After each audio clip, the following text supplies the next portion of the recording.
भोपाल में होमगार्ड स्थापना दिवस पर कार्यक्रम किया गया, जहां मुख्यमंत्री डॉक्टर मोहन यादव बतौर मुख्य अतिथि शामिल हुए। इस अवसर पर सीएम ने बड़ी घोषणा की, जिसमें सीएम ने होमगार्ड के जवानों द्वारा साल के 365 दिन लगातार सेवा में रहने की बात कही।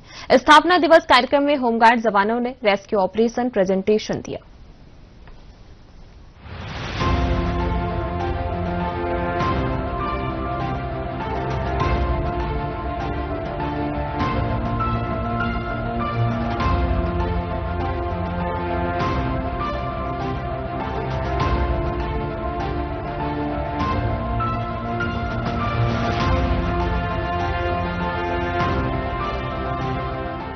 स्थापना दिवस पर मुख्यमंत्री ने परेड की सलामी ली।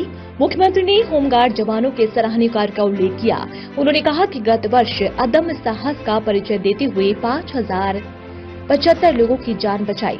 सीएम डॉक्टर यादव ने मन से मध्य प्रदेश के तीर्थ स्थलों पर सुरक्षा में होमगार्ड को प्राथमिकता देने की मंशा जताई। साथ ही अनुकंपा अनुदान राशि बढ़ाने की भी घोषणा की। पुलिस और होमगार्ड के लिए स्थायी आवास देने की व्यवस्था बनाने की योजना बनाए जाने के साथ ही मुख्यमंत्री ने घोषणाएं की। मंच से मुख्यमंत्री ने एक और महत्वपूर्ण बात कही। सीएम ने कहा कि जनजातीय क्षेत्रों के युवाओं से बैगा, भारिया, सहरिया बटालियन की स्थापना भी मध्य प्रदेश में की जाएगी। होमगार्ड स्थापना दिवस 6 दिसंबर चाइना वार के समय स्थापित ये होमगार्ड्स का 63वां स्थापना दिवस है। इस अवसर पर माननीय मंत्री श्रीमती कृष्णा गौर जी, डीजीपी श्रीमान कैलाश मकवाना जी, डीजी होमगार्ड श्रीमती प्रज्ञा ऋचा श्रीवास्तव जी, कर्नल राजेश कुमार साहा जी, इस अवसर पर समस्त अधिकारीगण, आमंत्रित अतिथिगण, हमारे होमगार्ड के सभी परिवार के स्नेहीजन, पत्रकार साथियों, प्रिय जवानों, श्रीमद् भागवत में भगवान कृष्ण ने निष्काम सेवा अर्थात बिना स्वार्थ, बिना अपेक्षा, सत्यनिष्ठा के साथ कर्तव्य करने का जो ज्ञान दिया, इसी आदर्श वाक्य पे चलते हुए हमारा पूरा होमगार्ड्स का परिवार पूरी निष्ठा, सच्चाई, समर्पण के साथ देश सेवा में लगा मैं सभी जवानों का स्वागत करता हूं, अभिनंदन करता हूं। होमगार्ड्स अर्थात घर, होम और गार्ड्स अर्थात घर का प्रहरी, ये हमारे लिए ये अलग प्रकार का एक अपना स्वावलंबी देश प्रेम के साथ, अपनी निष्पक्षता के साथ सभी कामों के लिए कर्तव्यरत कोई जवानों का समूह है, तो वो हमारा होमगार्ड्स परिवार। मैं आपको हर संकट में संकट को हरने वाला, हर कठिनाई में चुनौती को स्वीकार करने वाला और हर सच्चाई के साथ डटे रहने के साहस के रूप में खड़े रहने वाला अधिक जवान के नाते से आपको पाता हूं, आपको बधाई देता हूं। इस नाते से भी होमगार्ड्स केवल ये वस्त्र के आधार पर अपनी पहचान बनाने वाला कोई दल या जवान नहीं है, ये राष्ट्र धर्म का भी प्रतीक है और ये आपदा और विपदा में भी अपनी डटकर भूमिका निभाने वाला भी समूह है। मैं आपको बधाई देना चाहता हूं। इस नाते से कुछ पंक्तियां हैं। मैं एक सैनिक हूं, पुलिस हूं, रक्षक हूं, प्रहरी हूं, रात में हूं और दिन में भी हूं, और जब कहो तब हाजिर हूं। परेड में भी हूं, ट्रैफिक में भी हूं, थाने में भी हूं, जहां जरूरत वहां मैं हूं, जहां कम वहां मैं हूं, क्योंकि मैं होमगार्ड्स हूं। मेरी अपनी ओर से इस 4 पंक्ति के साथ आपको ये आज होमगार्ड दिवस की बधाई देना चाहता हूं।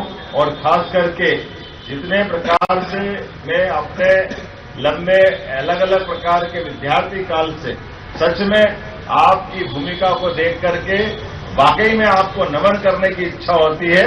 आपको बधाई देना चाहता हूं आपकी दक्षता के लिए, कर्तव्य निष्ठा के लिए, क्योंकि कई सारे कारण से आप न तो पुलिस से कम पड़ते हैं, न पुलिस से अलग दिखते हैं। दोनों के साथ रह करके ये जो आपकी भूमिका है, सच में ये अलग भूमिका है। मैं आपको इस नाते से बधाई भी देता हूं।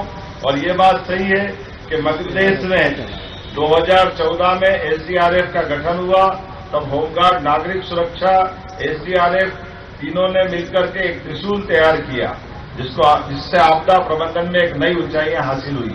अकेले पिछले वर्ष 5075 नागरिकों को जीवन दान देकर के आपने मानवता को सुरक्षित रखने का जो व्रत निभाया, मैं आपको बधाई देना चाहता हूं, आपका अभिनंदन करता हूं। बाढ़ में आपने देवदूतों की भूमिका अदा की। बाढ़ में सैकड़ों लोगों को रेस्क्यू कर आपने मानवता का धर्म निभाया।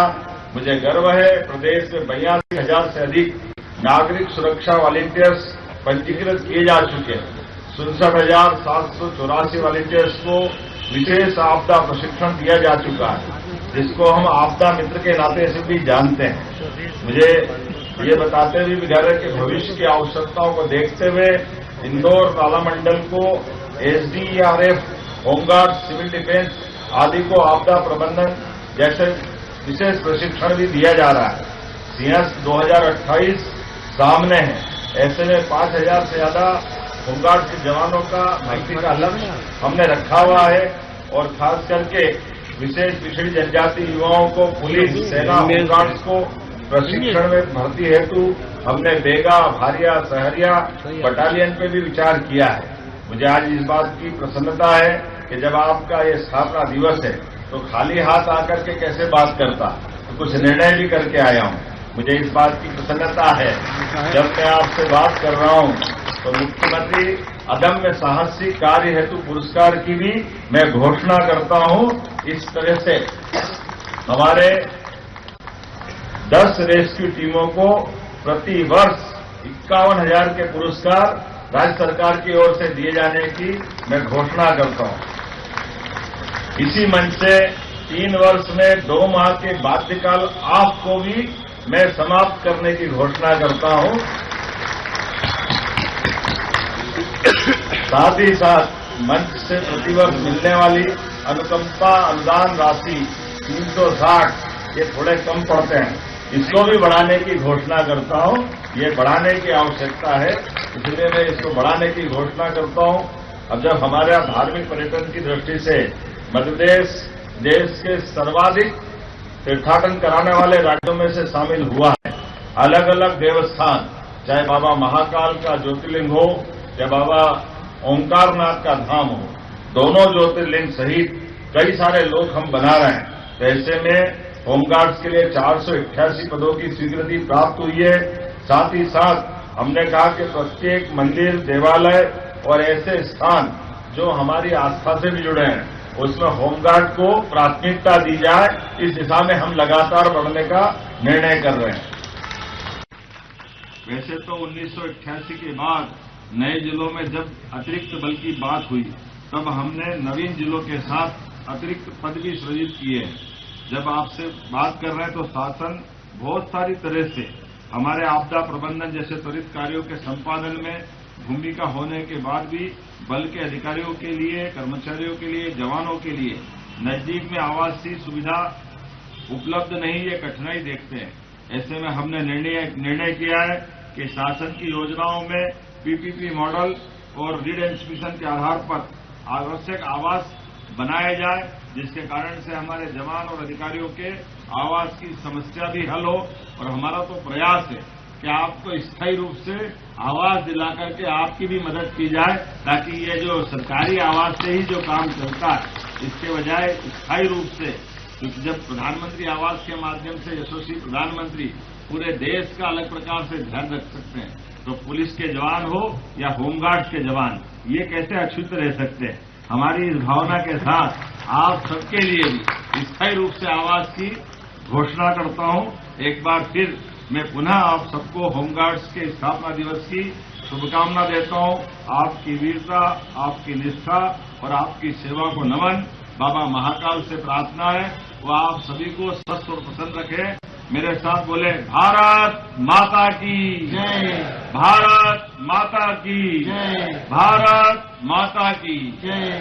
सराहने के साथ साथ नवीनतम आपदा प्रबंधन तकनीकों का उच्च स्तरीय प्रशिक्षण दिया जाकर क्षमता वृद्धि की गई है। बल के निरंतर प्रशिक्षण को दृष्टिगत रखते हुए राज्य में उपलब्ध प्रशिक्षण संस्थानों के साथ साथ देश के महत्वपूर्ण आपदा प्रबंधन प्रशिक्षण संस्थानों से प्रशिक्षित किया जा रहा है, जिसमें बाढ़ आपदा के साथ साथ CSSR, MFR एवं CBRN इत्यादि में भी प्रशिक्षित किया जा रहा है।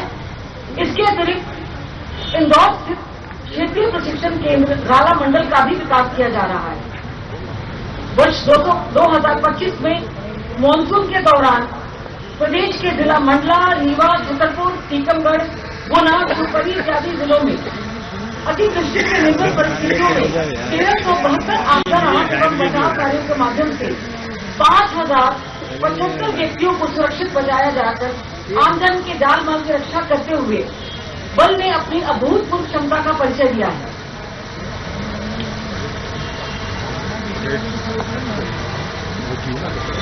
देश में आपात स्थितियों से निपटने के लिए सिविल डिफेंस वॉलंटियर्स को तैयार करने एवं प्रशिक्षण दिलाने के लिए प्रदेश की विभिन्न होमगार्ड जिला इकाइयों में विशेष अभियान की श्रृंखला के तहत माह नवंबर 2025 तक कुल 82,010 सिविल डिफेंस वॉलंटियर्स पंजीकृत किए गए हैं, जिनमें से 66,784 सिविल डिफेंस वॉलंटियर्स को आपदा एवं आपातकालीन स्थितियों से निपटने एवं सहयोग के लिए प्रशिक्षित भी किया गया है। इसी 4 मूल घोषणाएं हुई हैं। जो सबसे महत्वपूर्ण घोषणा है वो जो हमारे होमगार्ड के जो सैनिक थे, जिनको हम कॉल आउट पे बुलाते थे, वो 3 साल में 2 महीने के लिए उनको ले ऑफ कर दिया जाता था। वो हाईकोर्ट ने उसमें सहमति दे दी थी, उन्होंने केस जीत लिया था। पर आज माननीय मुख्यमंत्री जी ने अनाउंस किया कि हम शासन भी इस बात को स्वीकार करता है। तो ये सबसे बड़ी राहत की बात होगी हमारे सैनिकों के लिए, जिनको कि 3 साल में 2 महीने हम हटा देते थे। जो दूसरा उन्होंने आवासीय बात कही है, ये एक बहुत बहुत महत्वपूर्ण बात है, क्योंकि किसी प्रकार का कोई आवास भत्ता हमारे जवानों सैनिकों को नहीं मिलता है। तो अब अगर PPP मोड या फिर शासन के माध्यम से कुछ आवास हम बना पाएंगे अपने जवानों के लिए, तो ये इनके लिए बहुत बड़ी बात होगी। ये एक दूसरी इम्पोर्टेंट। और तीसरा जो भर्ती की उन्होंने बात की, तो पहले से ही हमारे कुछ भर्ती हमारे लिए अनुमोदित थी, बट उन्होंने ये भी जो बताया कि और भी जो अन्य स्थान हैं, तो हम महिलाओं को भी भर्ती करेंगे, क्योंकि जो ऐसे धार्मिक स्थान होते हैं या जो रेस्क्यू ऑपरेशंस होते हैं, तो ये अभी तक ये आरक्षण हमारी भर्ती भी बहुत समय से नहीं हुई है, पर आरक्षण ये था नहीं। ये आरक्षण हम महिलाओं को देते हुए और बड़ी भर्ती की ओर अग्रसर हैं। और जो एक अनुकंपा अनुदान, ये एक बहुत महत्वपूर्ण बात है। हालांकि उन्होंने ये नहीं बताया राशि, क्योंकि वो राशि अब हम लोग उसको टेकअप करेंगे। 300 रुपए साल के 1996 से मिल रहे थे, तो आज माननीय मुख्यमंत्री जी ने उसको रिवाइज करने की बात की है, कहा है कि हम लोग प्रपोजल पुटअप करें। तो ये मेरे ख्याल से एक बहुत बहुत बड़े रिलीफ की बात है और एक बहुत महत्वपूर्ण कदम लिया गया है।